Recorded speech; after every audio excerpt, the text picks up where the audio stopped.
चौथा जब नवरात्र हो कुष्मांडा को ध्याते, जिसने रचा ब्रह्मांड ये पूजन है करवाते। आदि शक्ति कहते जिन्हें अष्टभुजी है रूप, इस शक्ति के तेज से कहीं छाव कहीं धूप। या देवी सर्वभूतेषु माँ कुष्मांडा रूपेण संस्थिता, नमस्तस्यै नमस्तस्यै नमस्तस्यै नमो नमः। ओम नमः शिवाय। जय माता दी। प्रिय भक्त जनों, आज गुप्त नवरात्रि का चौथा दिन है और आज के दिन महाविद्या माँ भुवनेश्वरी और माता कुष्मांडा की पूजा अर्चना की जाती है। 10 महाविद्याओं में से देवी भुवनेश्वरी को चौथे स्थान पर पूजा जाता है। पुत्र प्राप्ति की कामना से भी देवी भुवनेश्वरी की पूजा की जाती है। अपने नाम के अनुरूप ही ये पूरे तीनों लोकों की स्वामिनी हैं। प्रकृति से संबंधित होने के कारण देवी की तुलना मूल प्रकृति से भी की जाती है। आद्या शक्ति भुवनेश्वरी स्वरूप में भगवान शिव के समस्त लीला विलास की सहचरी हैं, यानी सखी हैं। तो चलिए आज हम आपको सुनाते हैं माँ भुवनेश्वरी की कथा। एक बार मधु कैटभ नामक महादैत्यों ने पूरी पृथ्वी पर हाहाकार मचा रखा था। तब सभी देव मिलकर भगवान श्री विष्णु के पास गए और उनको अपनी निद्रा का त्याग करने के लिए प्रार्थना करने लगे, ताकि वे जल्दी से उठकर मधु कैटभ को मारकर उनकी रक्षा करें। भगवान श्री विष्णु ने निद्रा का त्याग किया तथा जागृत हुए और उन्होंने 5000 वर्षों तक मधु कैटभ नामक दैत्यों से युद्ध किया। बहुत अधिक समय तक युद्ध करते हुए भगवान श्री विष्णु थक गए और वे अकेले ही युद्ध कर रहे थे। अंत में उन्होंने अपने अंतःकरण की शक्ति योग माया आद्या शक्ति से सहायता के लिए प्रार्थना की। तब देवी ने उन्हें आश्वस्त किया कि वे उन दोनों दैत्यों को अपनी माया से मोहित कर देंगी। योग माया आद्या शक्ति की माया से मोहित होकर दोनों दैत्य भगवान विष्णु से कहने लगे कि हमारा वध ऐसे स्थान पर करो जहां न ही जल हो और न ही स्थल। भगवान श्री विष्णु ने दोनों दैत्यों को अपनी जंघा पर रखकर अपने चक्र से उनके मस्तक को देह से अलग कर दिया। इस प्रकार उन्होंने मधु कैटभ का वध किया, परंतु वे केवल निमित्त मात्र ही थे। उसके बाद ब्रह्मा विष्णु और शंकर ने देवी आदि शक्ति योग निद्रा महामाया की स्तुति की, जिससे प्रसन्न होकर आदि शक्ति ने ब्रह्मा जी को सृजन, विष्णु जी को पालन और शंकर जी को संहार के देव के रूप में चुना। ब्रह्मा जी ने देवी आदि शक्ति से प्रश्न किया कि अभी चारों ओर केवल जल ही जल फैला हुआ है। पंच तत्व, गुण, तन मात्राएं और इंद्रियां कुछ भी व्याप्त नहीं है, फिर भी तीनों देव शक्तिहीन है। देवी ने मुस्कुराते हुए उस स्थान पर एक सुंदर विमान को प्रस्तुत किया और तीनों देवताओं को विमान पर बैठाकर अद्भुत चमत्कार देखने का आग्रह किया। तीनों देवों के विमान पर आसीन होने के बाद वह देवी विमान उड़ने लगा और मन की गति से उड़कर एक अजीब से स्थान पर चला गया। यह स्थान असल में रत्नों का द्वीप था, जिसके चारों तरफ अमृत का सागर और मनमोहक आकर्षक जंगल थे। जैसे ही त्रिदेव रथ के बाहर उतरे, वह स्त्री स्वरूप में बदल गए। उन्होंने उस द्वीप को अच्छी तरह देखा। फिर वहां उन्हें एक शहर मिला। उस शहर के चारों तरफ सुरक्षा की 9 परतें थी और इस शहर की सुरक्षा उग्र स्वभाव के भैरव, क्षेत्रपाल, मातृका और दिक्पाल कर रहे थे। जैसे ही वह शहर के अंदर गए, शहर का सौंदर्य और विकास देखकर मंत्र मुग्ध हो गए। आखिरकार वह शहर के अंदर स्थित मुख्य राजमहल में पहुंचे, जिसका नाम चिंतामणि गृह था और जिसकी सुरक्षा योगिनियां कर रही थी। यह शहर त्रिपुर था और देवी भुवनेश्वरी की राजधानी, जो मणिद्वीप की रानी थी। जैसे ही त्रिदेव महल के अंदर गए, उन्हें देवी भुवनेश्वरी के दर्शन हुए। उनकी छटा लाल रंग की थी, उनकी 3 आंखें, 4 हाथ थे तथा उन्होंने लाल रंग के आभूषण पहने थे। उनके शरीर पर लाल चंदन का लेप लगा था तथा उन्होंने लाल कमल की माला पहनी थी। बाएं हाथ में उन्होंने अंकुश और पास पकड़ा था और दाहिने हाथ से वो अभय और वरद मुद्रा दिखा रही थी। उनका मुकुट अर्धचंद्र रूपी मणि के द्वारा सुसज्जित था। यह सब देखने के बाद भगवान श्री विष्णु ने अपने अनुभव से शंकर जी तथा ब्रह्मा जी से कहा कि ये साक्षात देवी जगदम्बा महामाया है और इनके साथ ही यह देवी हम तीनों और संपूर्ण चराचर जगत की कारण रूपा हैं। तीनों देव भगवती भुवनेश्वरी की स्तुति करने के निमित्त उनके चरणों के निकट गए। तीनों देवों ने देवी के चरण कमल के नख में संपूर्ण जगत को देखा और ये सब देखने के बाद त्रिदेव यह समझ गए कि देवी संपूर्ण ब्रह्मांड की जननी है। माँ भुवनेश्वरी को आदि शक्ति और मूल प्रकृति भी कहा गया है। भुवनेश्वरी देवी ही शताक्षी और शाकंभरी नाम से प्रसिद्ध हुई। कहते हैं कि इन्होंने ही दुर्गमासुर का वध भी किया था। इन्हें काल की जन्मदात्री भी कहते हैं। इनकी मुख्य आयुध अंकुश और पाश हैं। आदि शक्ति भुवनेश्वरी माँ का स्वरूप सौम्य और अंग कांति अरुण है। देवी भुवनेश्वरी के एक मुख है, 4 हाथ हैं। 4 हाथों में गदा शक्ति का राजदंड व्यवस्था का प्रतीक है। माला नियमितता और आशीर्वाद मुद्रा प्रजा पालन की भावना का प्रतीक है। आसन शासन पीठ सर्वोच्च सत्ता की प्रतीक है। इस प्रकार सर्वस्वरूपा मूल प्रकृति ही भुवनेश्वरी है, जो विश्व को वमन करने के कारण वामा शिवमय होने से ज्येष्ठा और कर्म नियंत्रण का फल दान करने और जीवों को दंडित करने के कारण रौद्री भी कही जाती है। भगवान शिव का वाम भाग ही देवी भुवनेश्वरी कहलाता है। भुवनेश्वरी के संग से ही भुवनेश्वर सदाशिव को सर्वेश होने की योग्यता प्राप्त होती है। महानिर्वाण तंत्र के अनुसार समस्त महाविद्या एवं भगवती भुवनेश्वरी की सेवा में सदा संलग्न रहती है। 7 करोड़ महामंत्र इनकी सदा ही आराधना करते हैं। प्रेम से बोलिए माँ भुवनेश्वरी की जय। ओम नमः शिवाय। जय माता दी। प्रिय भक्त जनों, अब आप बड़ी ही श्रद्धा के साथ प्रसन्न चित्त मन से माता कुष्मांडा की कथा को सुनिए। कौशल देश में सुशील नाम का एक निर्धन ब्राह्मण रहता था। प्रतिदिन मिलने वाली भिक्षा से वह अपने परिवार का भरण पोषण करता था। उसके कई बच्चे थे। प्रातः काल वह भिक्षा लेने घर से निकलता और सायंकाल लौट आता था। देवताओं, पितरों और अतिथियों की पूजा करने के बाद आश्रित जन को खिलाकर ही वह स्वयं भोजन ग्रहण करता था। इस प्रकार भिक्षा को वह भगवान का प्रसाद समझकर स्वीकार करता था। इतना दुखी होने पर भी वह दूसरों की सहायता के लिए सदैव तत्पर रहता था। यद्यपि उसके मन में अपार चिंता रहती थी, फिर भी वह सदैव धर्म कर्म में लगा रहता था। अपनी इंद्रियों पर उसका पूर्ण नियंत्रण था। वह सदाचारी, धर्मात्मा और सत्यवादी था। उसके हृदय में कभी क्रोध, अहंकार और ईर्ष्या जैसे तुच्छ विकार उत्पन्न नहीं होते थे। एक बार उसके घर के पास सत्यव्रत नामक एक तेजस्वी ऋषि आकर ठहरे। वे एक प्रसिद्ध तपस्वी थे। मंत्रों और विद्याओं का ज्ञाता उनके समान आसपास दूसरा कोई नहीं था। शीघ्र ही अनेक व्यक्ति उनके दर्शनों को आने लगे। सुशील के हृदय में भी उनसे मिलने की इच्छा जागृत हुई और वह उनकी सेवा में उपस्थित हुआ।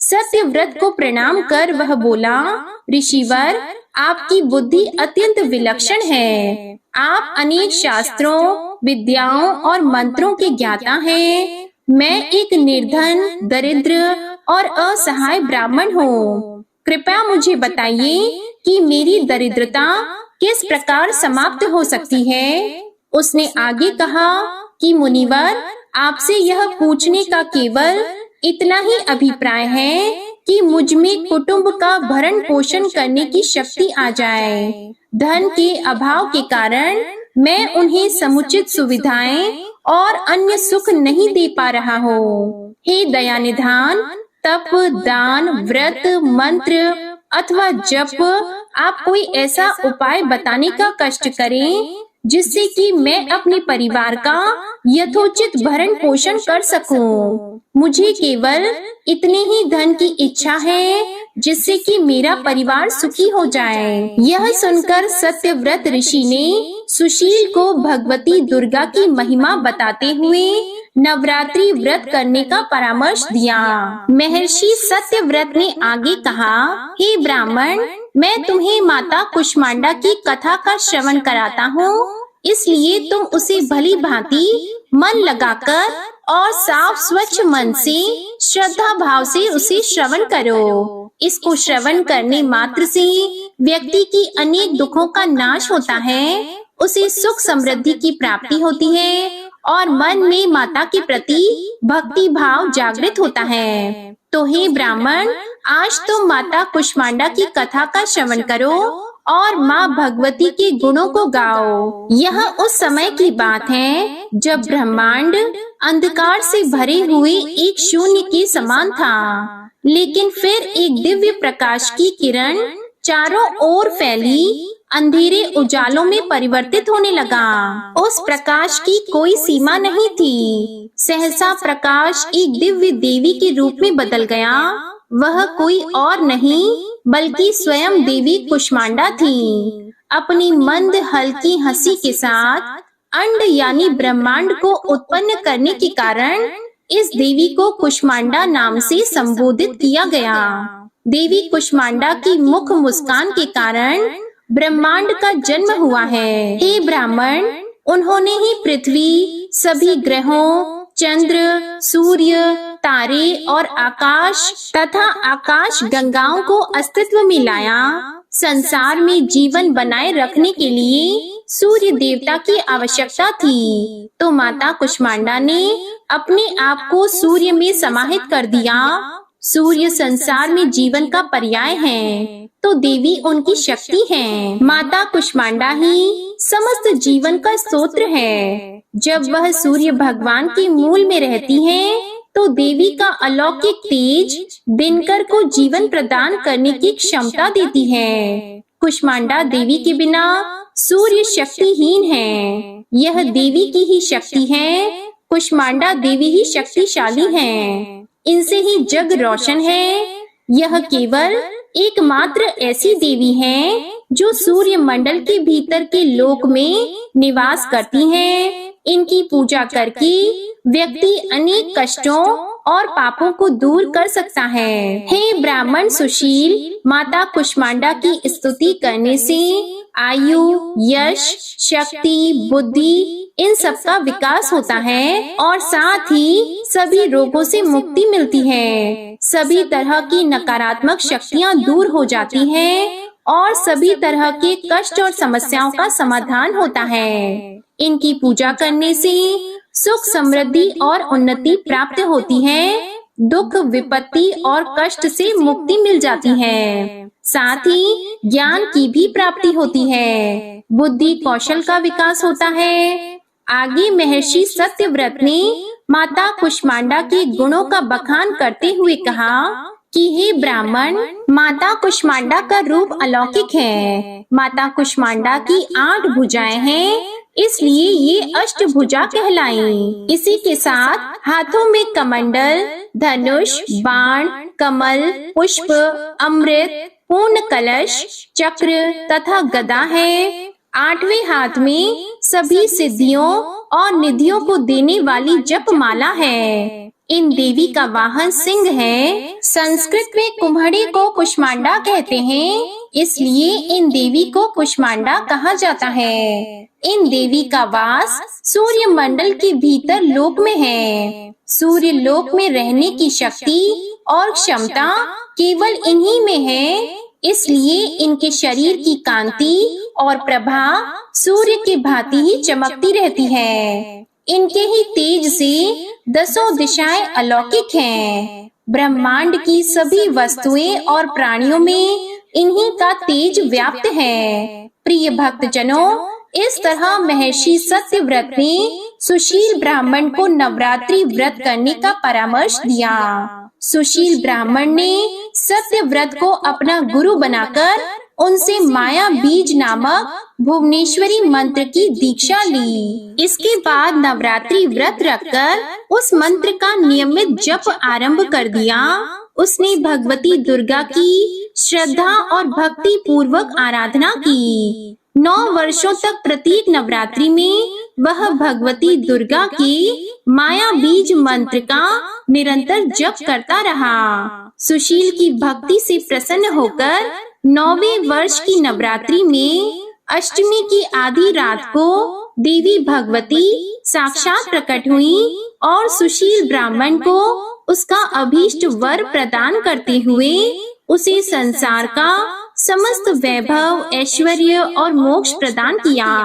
इस प्रकार भगवती दुर्गा ने प्रसन्न होकर अपने भक्त सुशील के सभी कष्टों को दूर कर दिया और उसे अतुल धन संपदा, मान सम्मान और समृद्धि प्रदान की। प्रेम से बोलिए माता कुष्मांडा की जय, दुर्गा माता की जय। ओम नमः शिवाय। प्रिय भक्तजनों, आइए अब सुनते हैं माता दुर्गा की दूसरी कथा। बहुत समय पहले की बात है, किसी गांव में एक कुम्हार अपनी पत्नी और अपने 9 महीने के बच्चे के साथ रहता था। कुम्हार माता दुर्गा का बहुत बड़ा भक्त था। कुम्हार माता दुर्गा की प्रतिमा बनाकर उसे बाजार में बेचकर अपनी जीविका चलाता था। कुम्हार और उसकी पत्नी हर रोज माता दुर्गा की पूजा किया करते थे। कहते हैं माता अपने सच्चे भक्तों की परीक्षा अवश्य लेती है। एक बार कुम्हार माँ दुर्गा की प्रतिमा बनाने के लिए मिट्टी को अपने पैरों से रोद रहा था। वह आंखें बंद करके माता दुर्गा का ध्यान करते हुए मिट्टी को रौंद रहा था। कुम्हार की पत्नी खाना बनाने में व्यस्त थी। वह अपने बच्चे को बाहर चारपाई पर सुलाकर चली गई। अचानक बच्चे की नींद खुल गई। वह बच्चा खेलते खेलते वहां आ गया जहां पर उसका पिता कुम्हार माता दुर्गा के ध्यान में मग्न होकर अपने पैरों से मिट्टी को रौंद रहा था। अचानक कुम्हार का बेटा उसके पैरों के नीचे आ गया और कुम्हार ने अपने बच्चे को ही अपने पैरों से मिट्टी के साथ रौंद दिया। कुम्हार का पैर और मिट्टी खून से सन गए। अचानक जब वह बच्चे की माँ भोजन पकाकर बाहर आई, तब उसका बच्चा चारपाई पर नहीं मिला। इसलिए वह अपने पति के पास पहुंची जहां वह मिट्टी को रौंद रहा था। अचानक उसका ध्यान कुम्हार के पैर पर गया। वह कुम्हार के हाथ को पकड़कर मिट्टी से बाहर खींच लेती है। तब जाकर कुम्हार अपने होशो हवास में आता है। यह देखकर कुम्हार और उसकी पत्नी बेटे को हाथ में लेकर रोने लगे कि मैंने यह क्या कर दिया, अपने ही बच्चे को मार दिया। माता दुर्गा की प्रतिमा के सामने जाकर वह रोने और गिड़गिड़ाने लगा। कुम्हार बोला कि मैं तो आपके ही ध्यान में मग्न था। यदि हमारा बच्चा हमें नहीं मिला तो हम दोनों अपनी जान दे देंगे। माता दुर्गा दोनों की प्रार्थना सुनकर प्रकट हुई। उसी मिट्टी से एक कुम्हार के बच्चे जैसा एक पुतला तैयार किया और माता रानी ने अपनी शक्ति से उस पुतले में प्राण डाल दिए। कुम्हार और उसकी पत्नी अपने बच्चे को पाकर बहुत प्रसन्न हुए और माता रानी का जयकारा लगाने लगे। देवी माँ अपने भक्तों की परीक्षा अवश्य लेती है, तो एक बार प्रेम से बोलिए माँ भवानी की जय। ओम नमः शिवाय। जय माता दुर्गा। तो आज मैं अब आपको सुना रही हूँ नवरात्रि में सुनी जाने वाली श्री दुर्गा सप्तशती पाठ का अध्याय 1 का वर्णन। तो सबसे पहले आप सुनिए अध्याय 1। इस अध्याय में मेधा ऋषि का राजा सुरथ और समाधि का देवी की महिमा बताने का वर्णन है। महर्षि मार्कंडेय जी बोले, सूर्य के पुत्र सावर्णी की उत्पत्ति की कथा विस्तार पूर्वक कहता हूँ, सुनो। सावर्णी महामाया की कृपा से जिस प्रकार मनवंतर के स्वामी हुए, उसका भी हाल सुनो। पहले स्वरोचिष नामक राज्य था। वह प्रजा को अपने पुत्र के समान मानते थे, तो भी कोलाद विध्वंसी राजा उनके शत्रु बन गए। दुष्टों को दंड देने वाले राजा सुरत की उनके साथ लड़ाई हुई। कोला विध्वंसियों की संख्या में कम होने पर भी राजा सुरत युद्ध में उनसे हार गए। तब वह अपनी नगर में आ गए। केवल अपने देश का राज्य ही उनके पास रह गया और वह उसी देश के राजा होकर राज्य करने लगे, किंतु उनके शत्रुओं ने उन पर वहां आक्रमण किया। राजा को बलहीन देखकर उसके दुष्ट मंत्रियों ने राजा की सेना और खजाना अपने अधिकार में कर लिया। राजा सुरत अपने राज्य अधिकार को हार कर शिकार खेलने के बहाने घोड़े पर सवार होकर वहां से एक भयंकर वन की ओर चले गए। उस वन में उन्होंने महर्षि मेधा का आश्रम देखा। वहां मेधा महर्षि अपने शिष्यों तथा मुनियों से सुशोभित बैठे हुए थे और वहां कितने ही हिंसक जीव परम शांति भाव से रहते थे। राजा सुरत ने महर्षि मेधा को प्रणाम किया और महर्षि ने भी उनका उचित सत्कार किया। राजा सुरत महर्षि के आश्रम में कुछ समय तक ठहरे। अपने नगर की ममता के आकर्षण से राजा अपने मन में सोचने लगे, पूर्व काल में पूर्वजों ने जिस नगर का पालन किया था वह आज मेरे हाथ से निकल गया। मेरे दुष्ट एवं दुरात्मा मंत्री मेरे नगर की अब धर्म से रक्षा कर रहे होंगे या नहीं। मेरा प्रधान हाथी, जो कि सदा मद की वर्षा करने वाला और शूरवीर था, मेरे वैरियों के वश में होकर न जाने क्या दुख भोग रहा होगा। मेरे आज्ञाकारी नौकर, जो मेरी कृपा से धन और भोजन पाने से सदैव सुखी रहते थे और मेरे पीछे पीछे चलते थे, वह अब निश्चय ही दुष्ट राजाओं का अनुसरण करते होंगे तथा मेरे दुष्ट एवं दुरात्मा मंत्रियों द्वारा व्यर्थ ही धन को व्यय करने से संचित किया हुआ मेरा खजाना एक दिन अवश्य खाली हो जाएगा। इस प्रकार की बहुत सी बातें सोचता हुआ राजा निरंतर दुखी रहने लगा। एक दिन राजा सुरत ने महर्षि मेधा के आश्रम के निकट एक वैश्य को देखा। राजा ने उससे पूछा, भाई तुम कौन हो? यहाँ तुम्हारे आने का क्या कारण है? और तुम मुझे शोकग्रस्त अनमने से दिखाई देते हो, इसका क्या कारण है? राजा के यह नम्र वचन सुनकर वैश्य ने महाराज सुरत को प्रणाम करके कहा।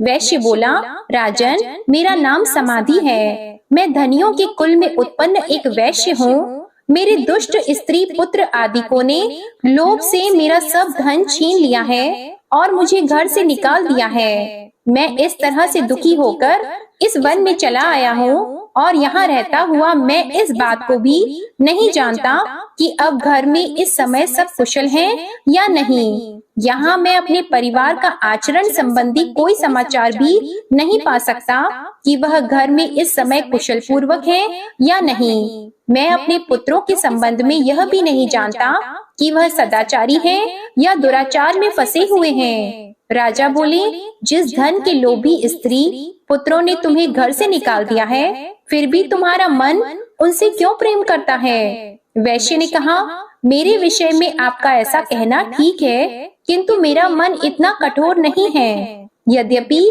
उन्होंने धन के लोभ में पड़कर पितृ स्नेह को त्याग कर मुझे घर से निकाल दिया है, तो भी मेरे मन में उनके लिए कठोरता नहीं आती। हे महामते, मेरा मन फिर भी उनमें क्यों फंस रहा है? इस बात को जानता हुआ भी मैं नहीं जान रहा।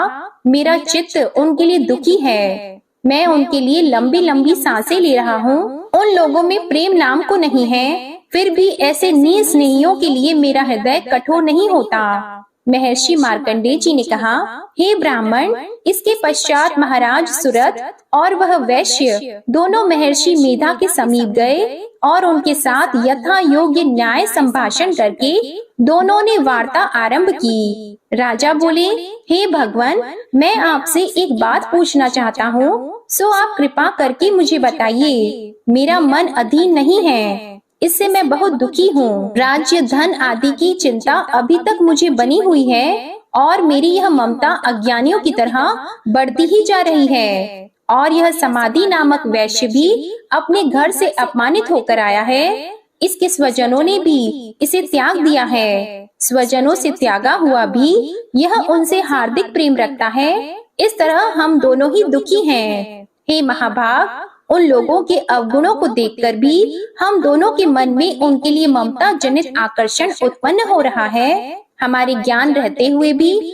ऐसा क्यों है? अज्ञानी मनुष्यों की तरह हम दोनों में यह मूर्खता क्यों है? महर्षि मेधा ने कहा, विषम मार्ग का ज्ञान सब जंतुओं को है। सबों के लिए विषय अलग अलग होते हैं। कुछ प्राणी दिन में नहीं देखते और कुछ रात को, परंतु कई जीव ऐसे हैं जो दिन तथा रात दोनों में देख सकते हैं। यह सत्य है कि मनुष्यों में ज्ञान प्रधान है, किंतु केवल मनुष्य ही ज्ञानी नहीं होता। पशु पक्षी आदि भी ज्ञान रखते हैं। जैसे यह पशु पक्षी ज्ञानी हैं, वैसे ही मनुष्यों का ज्ञान है, और जो ज्ञान मनुष्यों में वैसे ही पशु पक्षियों में है, तथा अन्य बातें भी दोनों में एक जैसी पाई जाती हैं। ज्ञान होने पर भी इन पक्षियों की ओर देखो कि अपने भूख से पीड़ित बच्चों की चोंच में कितने प्रेम से अन्न के दाने डालते हैं। हे राजन, ऐसा ही प्रेम मनुष्यों में अपनी संतान के प्रति भी पाया जाता है। लोभ के कारण अपने उपकार का बदला पाने के लिए मनुष्य पुत्रों की इच्छा करते हैं और इस प्रकार मोह के गड्ढे में गिरा करते हैं। भगवान श्री हरि की जो माया है, उसी से यह संसार मोहित हो रहा है। इसमें आश्चर्य की कोई बात नहीं, क्योंकि वह भगवान विष्णु की योग निद्रा है। यह माया ही तो है जिसके कारण संसार मोह में जकड़ा हुआ है। यही महामाया भगवती देवी ज्ञानियों के चित्त को बलपूर्वक खींचकर मोह में डाल देती है और उसी के द्वारा संपूर्ण जगत की उत्पत्ति होती है। यही भगवती देवी प्रसन्न होकर मनुष्य को मुक्ति प्रदान करती है। यही संसार के बंधन का कारण है तथा संपूर्ण ईश्वरों की भी स्वामिनी है। महाराज सुरत ने पूछा, भगवान, वह देवी कौन सी है जिसको आप महामाया कहते हैं? हे ब्राह्मण, वह कैसे उत्पन्न हुई और उसका कार्य क्या है? उसके चरित्र कौन कौन से हैं? प्रभु, उसका जैसा प्रभाव हो, जैसा स्वरूप हो, वह सब ही कृपा करके मुझसे कहिए, मैं आपसे सुनना चाहता हूँ। महर्षि मेधा बोले, राजन, वह देवी तो नित्य स्वरूपा है। उसके द्वारा यह संसार रचा गया है, तब भी उसकी उत्पत्ति अनेक प्रकार से होती है। वह सब आप मुझसे सुनो। वह देवताओं का कार्य सिद्ध करने के लिए प्रकट होती हैं। उस समय वह उत्पन्न हुई कहलाती हैं। संसार को जलमय करके जब भगवान विष्णु योग निद्रा का आश्रय लेकर शेष शैया पर सो रहे थे, तब मधु कैटभ नाम के दो असुर उनके कानों के मैल से प्रकट हुए और वह श्री ब्रह्मा जी को मारने के लिए तैयार हो गए। श्री ब्रह्मा जी ने जब उन दोनों को अपनी ओर आते देखा और यह भी देखा कि भगवान विष्णु योग निद्रा का आश्रय लेकर सो रहे हैं, तो वह उस समय श्री भगवान को जगाने के लिए उनके नेत्रों में निवास करने वाली योग निद्रा की स्तुति करने लगे। श्री ब्रह्मा जी ने कहा, हे देवी, तुम ही स्वाहा, तुम ही स्वधा और तुम ही वष्टकार हो। स्वर भी तुम्हारा ही स्वरूप है, तुम ही जीवन देने वाली सुधा हो। नित्य अक्षर प्रणव में अकार, उकार, मकार, इन तीनों में माताओं के रूप में तुम ही स्थित हो। इनके अतिरिक्त जो बिंद पथ अर्ध मात्रा है, जिसका कि विशेष रूप से उच्चारण नहीं किया जाता है, हे देवी, वह भी तुम ही हो। हे देवी, संध्या, सावित्री और परजननी तुम ही हो। तुम इस विश्व को धारण करने वाली हो। तुमने ही इस जगत की रचना की है और तुम ही इस जगत का पालन करने वाली हो। तुम ही कल्प के अंत में सबको भक्षण करने वाली हो। हे देवी, जगत की उत्पत्ति के समय तुम सृष्टि रूपा होती हो, पालन काल में स्थित रूपा होती हो और कल्प के अंत में संहार रूप धारण कर लेती हो। तुम ही महाविद्या, महामाया, महामेधा, महारात्रि और मोहरात्रि हो। श्री ईश्वरी और बोध स्वरूपा बुद्धि भी तुम ही हो। लज्जा, पुष्टि, तुष्टि, शांति और क्षमा भी तुम ही हो। तुम खड़ग धारिणी, शूल धारिणी घोर रूपा तथा गदा, चक्र, शंख और धनुष को धारण करने वाली हो। बाण, भुशुंडी और परिघ, यह भी तुम्हारे ही अस्त्र हैं। तुम सौम्य और सौम्यतर हो। यही नहीं बल्कि जितनी भी सौम्य तथा सुंदर वस्तुएं इस संसार में हैं, उन सबसे बढ़कर सुंदर तुम हो। पर और अपर सबसे पर रहने वाली सुंदर तुम ही हो। हे स्वरूपी देवी, जो भी सत असत पदार्थ हैं और उनमें जो शक्ति है वह भी तुम ही हो। ऐसी अवस्था में भला तुम्हारी स्तुति कौन कर सकता है? इस संसार की सृष्टि, पालन और संहार करने वाले जो भगवान हैं, उनको भी जब तुमने निद्रा के वशीभूत कर दिया है, तो फिर तुम्हारी स्तुति कौन कर सकता है? मुझे भगवान विष्णु और भगवान शंकर को शरीर धारण कराने वाली तुम ही हो। तुम्हारी स्तुति करने की शक्ति किसमें है? हे देवी, तुम तो अपने इन उदार प्रभावों के कारण ही प्रशंसनीय हो। मधु और कैटभ जो भयंकर असुर हैं, इन्हें मोह में डाल दो और श्री हरि भगवान विष्णु को भी जल्दी जगा दो और उनमें इनको मार डालने की बुद्धि भी उत्पन्न कर दो। महर्षि मेधा बोले, हे राजन, जब श्री ब्रह्मा जी ने देवी से इस प्रकार स्तुति करके भगवान को जगाने तथा मधु और कैटभ को मारने के लिए कहा, तो वह भगवान श्री विष्णु के नेत्र, मुख, नासिका, बाहु, हृदय और वक्ष स्थल से निकलकर ब्रह्मा जी के सामने खड़ी हो गईं। उनका ऐसा करना था कि भगवान श्री हरि तुरंत जाग उठे और दोनों असुरों को देखा, जो कि अत्यंत बलवान तथा पराक्रमी थे और मारे क्रोध के जिनके नेत्र लाल हो रहे थे और जो ब्रह्मा जी का वध करने के लिए तैयार थे। तब क्रोधित हुए उन दोनों दुरात्मा असुरों के साथ भगवान श्री हरि पूरे 5000 वर्ष तक लड़ते रहे। एक तो वह अत्यंत बलवान तथा पराक्रमी थे, दूसरी महामाया ने भी उन्हें मोह में डाल रखा था। अतः वह श्री भगवान से कहने लगे, हम दोनों तुम्हारी वीरता से अत्यंत प्रसन्न हैं, तुम हमसे कोई वर मांगो। तब भगवान ने कहा, यदि तुम मुझ पर प्रसन्न हो तो अब तुम मेरे हाथों से मर जाओ। बस इतना सा ही वर मैं तुमसे मांगता हूँ, यहाँ दूसरे वर से क्या प्रयोजन है? महर्षि मेधा बोले, इस तरह से जब वह धोखे में आ गए और अपने चारों ओर जल ही जल देखा, तो भगवान श्री हरि से कहने लगे, जहाँ पर जल न हो, सूखी जमीन हो, उसी जगह हमारा वध कीजिए। महर्षि मेधा कहते हैं, तथास्तु कहकर भगवान श्री हरि ने उन दोनों को अपनी जांघ पर लिटाकर उन दोनों के सिर काट डाले। इस तरह से यह देवी श्री ब्रह्मा जी की स्तुति करने पर प्रकट हुई थी। अब तुमसे उनके प्रभाव का वर्णन करता हूँ, सुनो। जय जगत जननी माँ, जय अम्बे भवानी। ओम नमः शिवाय। प्रिय भक्त जनों, प्रथम अध्याय का पाठ समाप्त हुआ। अब आप सुनिए दुर्गा चालीसा पाठ। नमो नमो दुर्गे सुख करनी, नमो नमो दुर्गे दुख हरनी, निरंकार है ज्योति तुम्हारी, तिहु लोक फैली उजियारी। शशि ललाट मुख महाविशाला, नेत्र लाल भ्रिकुटी विकराला, रूप मातु को अधिक सुहावे, दर्श करत जन अति सुख पावे। तुम संसार शक्ति ले कीना, पालन हेतु अन्न धन दीना, अन्नपूर्णा हुई जग पाला, तुम ही आदि सुंदरी बाला। प्रलय काल सब नाशनहारी, तुम गौरी शिव शंकर प्यारी। शिव योगी तुम्हारे गुण गावे, ब्रह्म विष्णु तुम्हें नित ध्यावे। रूप सरस्वती को तुम धारा, दे सुबुद्धि ऋषि मुनिन उबारा। धरयो रूप नरसिंह को अम्बा, परगट पई फाड़ कर खम्बा। रक्षा करी प्रहलाद बचायो, हिरण्याक्ष को स्वर्ग पठायो। लक्ष्मी रूप धरो जग माही, श्री नारायण अंग समाही। क्षीर संधु में करत विलासा, दया सिंधु दीजे मन आसा। हिंगलाज में तुम्ही भवानी, महिमा अमित न जात बखानी। मातंगी अरुधुमावती माता, भुवनेश्वरी बगला सुखदाता। श्री भैरव तारा जगतारिणी, छिन्न भाल भव दुख निवारिणी। के हरि वाहन सोह भवानी, लांगुर वीर चलत अगवानी। कर में खप्पर खड़ग विराजी, जाको देख काल डर भाजी। सोहे अस्त्र और त्रिशूला, जाते उठत शत्रु ही शूला।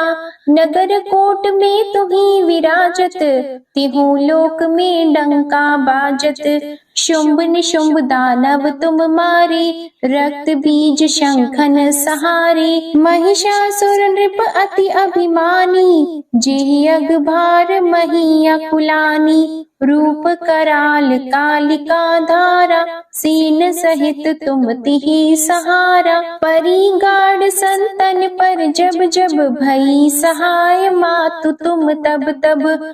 अमरपुरी अरुबा सवलोका, तब महिमा सब रहे अशोका। ज्वाला में है ज्योति तुम्हारी, तुम्हें सदा पूजे नर नारी।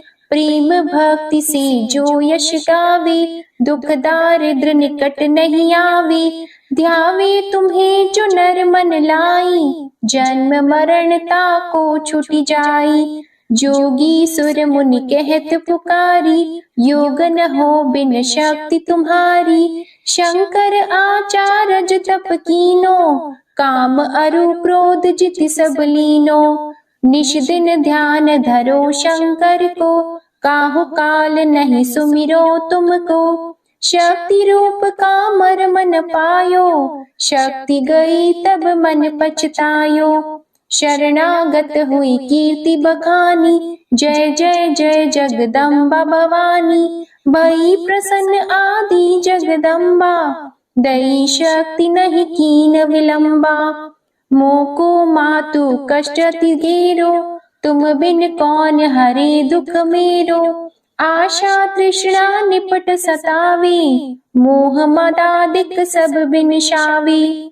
शत्रुनाश कीजे महारानी, सुमिरो एक चित तुम्हें भवानी। करो कृपा हे मातु दयाला, रिद्धि सिद्धि दे करहु निहाला। जब लगी ज्यों दया फल पाऊं, तुम्हरो यश मैं सदा सुनाऊं। दुर्गा चालीसा जो कोई गावे, सब सुख भोग परम पद पावे। देवी दास शरण निज जानी, करहु कृपा जगदम्बा भवानी। श्री दुर्गा चालीसा समाप्त होती है। प्रेम से बोलिए माँ अम्बे की जय। आप सभी भक्त जनों को आज की ये कथा पसंद आए तो वीडियो को लाइक कीजिएगा, शेयर कीजिएगा, कमेंट में माता भुवनेश्वरी और माता कुष्मांडा की जय लिखिएगा और हमारे चैनल आध्यात्मिक सागर को सब्सक्राइब जरूर कीजिएगा। प्रेम से बोलिए माँ अम्बे की जय। ओम नमः शिवाय। जय माता दी।